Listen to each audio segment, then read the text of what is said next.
Have you ever felt completely drained after dealing with someone toxic? Like they somehow managed to steal your peace, your energy, and maybe even your sense of self-worth? You're not alone in this struggle, and what I'm about to share with you might completely change how you handle these challenging relationships. For years, I believed the only way to deal with toxic people was to cut them off completely, set rigid boundaries, or simply avoid them altogether. But here's what I discovered, and it might surprise you. The smartest way to deal with toxic people isn't actually about them at all. It's about becoming so emotionally strong and self-assured that their negativity simply cannot touch you. Think of toxic people like a computer virus. A virus can only infect a system that has vulnerabilities. When your emotional immune system is strong, when you're truly secure in who you are, their manipulation tactics become as harmless as water rolling off a duck's back. This isn't about being cold or uncaring. This is about developing such inner strength that you can remain compassionate while staying completely protected.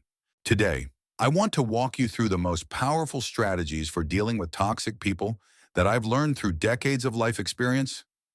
These aren't quick fixes or temporary solutions. These are fundamental shifts in how you approach these relationships that will serve you for the rest of your life. Number one, what are we? Stop feeding the fire with your reactions. Here's the first truth you need to understand about toxic people. They have exactly one weapon in their arsenal, and that's your reaction. Without your emotional response, they are completely powerless. Let me tell you about Dorothy, a 72-year-old woman I met at a community center. For 20 years, she dealt with a toxic neighbor who seemed to thrive on creating drama. This neighbor would complain about everything, spread gossip, and constantly try to provoke arguments.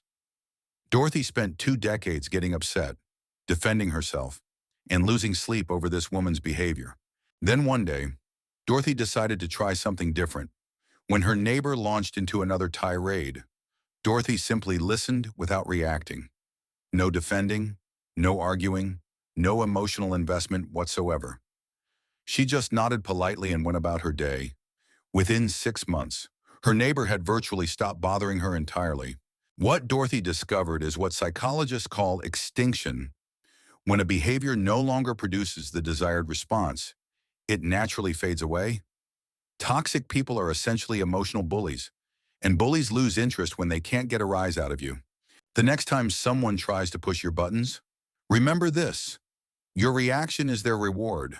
Your anger, your frustration, your attempts to defend yourself. That's exactly what they're fishing for. The moment you stop taking the bait, you take back control of the entire situation. Number two, understand that you cannot change them. One of the most liberating realizations you can have is that toxic people are exactly who they choose to be, and nothing you do will change that. I know this might be difficult to accept, especially if we're talking about family members or people you've known for years. You might think, if I just explain things differently, or show them more love, or give them one more chance, they'll finally understand. But here's the hard truth: they already understand. They know exactly what they're doing, and they simply don't care about how it affects you. The psychological principle at work here is called cognitive dissonance.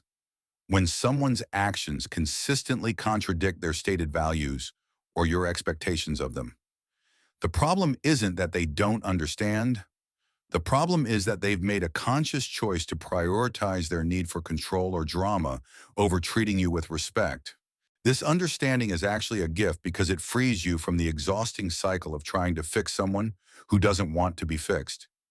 Your energy is precious, and every moment you spend trying to change someone else is a moment you could spend improving your own life. If this perspective is helping you see your relationships more clearly, I'd love to hear about it in the comments below. Think about how much mental energy you've spent over the years trying to understand toxic people, trying to find the right words to reach them, or hoping they'll have some sort of breakthrough. Now imagine redirecting all that energy toward your own growth, your own happiness, your own peace of mind. Number three, master the art of emotional detachment. The strongest people I know aren't the ones who never encounter toxic individuals. They're the ones who've learned to remain emotionally detached from toxic behavior while still being kind and compassionate human beings. Let me share Robert's story. Robert is 78 and worked for 40 years in a profession where he regularly encountered difficult people. Early in his career, he would go home emotionally drained after dealing with hostile clients or manipulative colleagues. He took everything personally and spent countless nights replaying conversations in his head. Then an older mentor taught him a valuable lesson about emotional detachment. Robert, he said, when someone is being toxic, they're showing you who they are in that moment. It's not a reflection of your worth. It's a window into their inner turmoil. Robert learned to observe toxic behavior the same way a scientist observes an experiment, with curiosity rather than emotional investment. When someone would try to provoke him, he'd think, interesting. This person seems to be having a difficult time managing their emotions today. This simple shift in perspective changed everything for him. Emotional detachment doesn't mean becoming cold or uncaring. It means recognizing that other people's dysfunction is about them, not about you. When someone is toxic toward you, they're revealing their own inner chaos, their own insecurities, their own inability to manage their emotions in a healthy way. The goal is to develop what I call compassionate detachment. You can feel sorry for someone who's struggling with toxic behaviors while simultaneously protecting yourself from being dragged into their drama. Number 4, set boundaries without explanation. Here's something that might surprise you about boundaries. The most effective boundaries are often the ones you don't announce or explain. They're simply lines you draw for yourself and maintain consistency. Many people make the mistake of trying to convince toxic individuals to respect their boundaries. They explain why the boundary is necessary, justify their decision, and hope the other person will understand and comply. But toxic people don't respect boundaries because you've explained them well. They respect boundaries when they realize you will enforce them regardless of their opinion. Take a moment to think about your own boundaries. Are there areas where you've been over-explaining instead of simply maintaining your limits? Share your thoughts in the comments. The most powerful boundaries are internal ones. Instead of saying, "You can't talk to me that way," you simply choose not to engage when someone speaks to you disrespectfully. Instead of announcing that you won't tolerate drama, you quietly remove yourself from dramatic situations. This approach is particularly effective because it doesn't give toxic people anything to argue with or manipulate. There's no explanation for them to tear apart, no justification for them to debate. There's just your consistent behavior showing them what you will and won't participate in. Remember, you don't need anyone's permission to protect your peace. You don't need to justify your boundaries to people who don't respect them. You simply need to maintain them consistently and let your actions speak louder than any explanation ever could. Number 5, build your inner fortress. The most toxic person in the world cannot hurt someone who is truly secure in themselves. When you build unshakable self-worth, external negativity loses its power to affect you. Let me tell you about Margaret, a woman I know who transformed her relationship with toxic people by transforming her relationship with herself. Margaret spent most of her adult life seeking approval from others, including several toxic family members who used her people-pleasing tendencies against her. At age 65, after a particularly painful family gathering where she was once again made the scapegoat for family problems, Margaret decided enough was enough. She began working on building what she calls her inner fortress, a sense of self-worth that no one else could shake. She started by identifying her core values and making decisions based on those values rather than on what others might think. She began celebrating her own accomplishments instead of waiting for others to acknowledge them. Most importantly, she learned to validate her own feelings and experiences instead of constantly second-guessing herself. The transformation was remarkable. Within a year, the same family members who had once been able to manipulate her with guilt and criticism found that their tactics simply didn't work anymore. Margaret had become, in her own words, criticism-proof. Building your inner fortress involves developing a relationship with yourself that's so strong and positive that external opinions become irrelevant. When you truly know your worth, when you're secure in your values and comfortable with your choices. Toxic people lose their primary weapon against you. This doesn't happen overnight, but every day you choose to validate yourself instead of seeking external validation. You're building that fortress stronger. Number 6, use their behavior as information. One of the most empowering shifts you can make is to stop taking toxic behavior personally and start using it as valuable information about the person displaying it. When someone consistently treats you poorly, lies to you, manipulates you, or tries to control you, they're giving you incredibly clear information about their character and their intentions. The mistake many of us make is focusing on how their behavior makes us feel instead of what their behavior is telling us about who they are.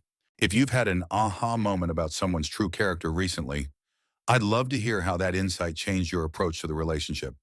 Share your experience below. Think of toxic behavior like a warning system.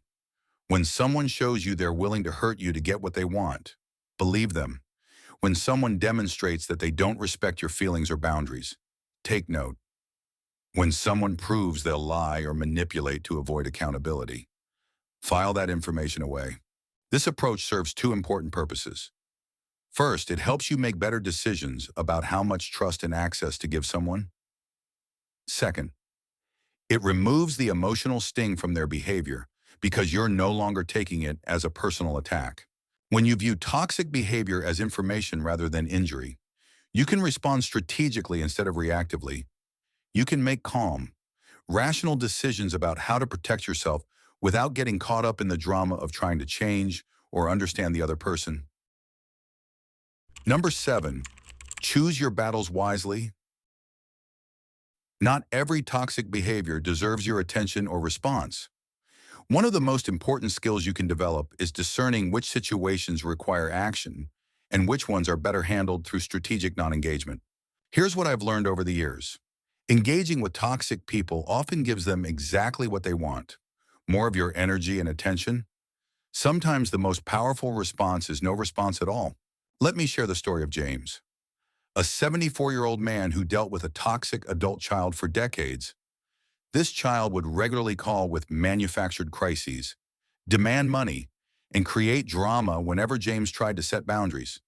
For years, James would engage with these behaviors, trying to reason, argue, or fix the situation. Finally, James realized he was trapped in a cycle that served his child's need for attention and control, but left James emotionally drained. He made a difficult but necessary decision to stop engaging with the toxic behaviors entirely. When his child called with drama, James would listen briefly and then say, "I love you, but I can't help you with this," and end the conversation. The initial response was escalation. His child became more dramatic, more demanding, more manipulative. But James held firm. Over time, the frequency of these calls decreased significantly, and their relationship, while different, became less toxic.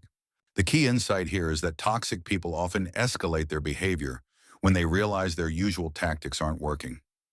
This escalation is actually a sign that your new approach is effective, not a reason to abandon it. Choose your battles based on what serves your peace and well-being, not on what the toxic person is trying to draw you into. Your path to unshakable peace. As we near the end of our time together today, I want you to understand something profound about the journey you're on.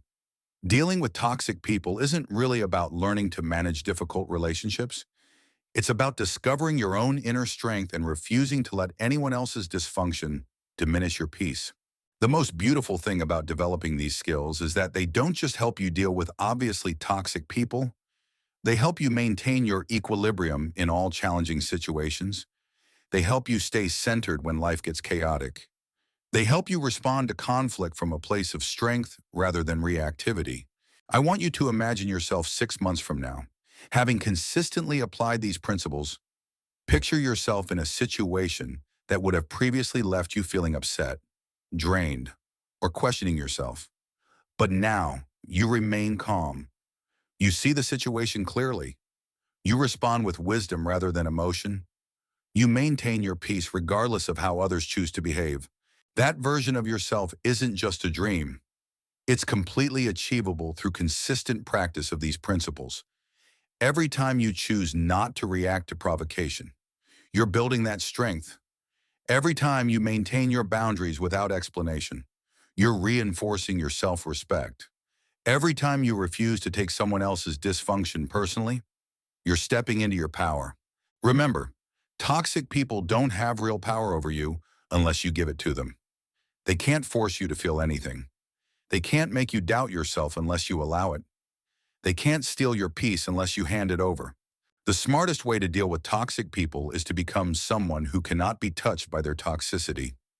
Not cold, not uncaring, but strong. Strong enough to remain compassionate while staying protected. Strong enough to be kind while maintaining boundaries. Strong enough to wish them well while refusing to be dragged into their chaos. Your peace is your power. Your emotional stability is your strength. Your refusal to be controlled by other people's dysfunction is your freedom. I'd love to hear which of these strategies resonates most with you and how you plan to implement it in your own life. Please share your thoughts in the comments below. And if this perspective has been helpful, consider subscribing for more content on building resilience and maintaining peace in challenging relationships. Remember to like this video if it gave you a new way of thinking about toxic people, and share it with someone who might benefit from these insights. Your journey toward unshakable peace starts with the very next interaction you have. Choose strength, choose wisdom, choose yourself.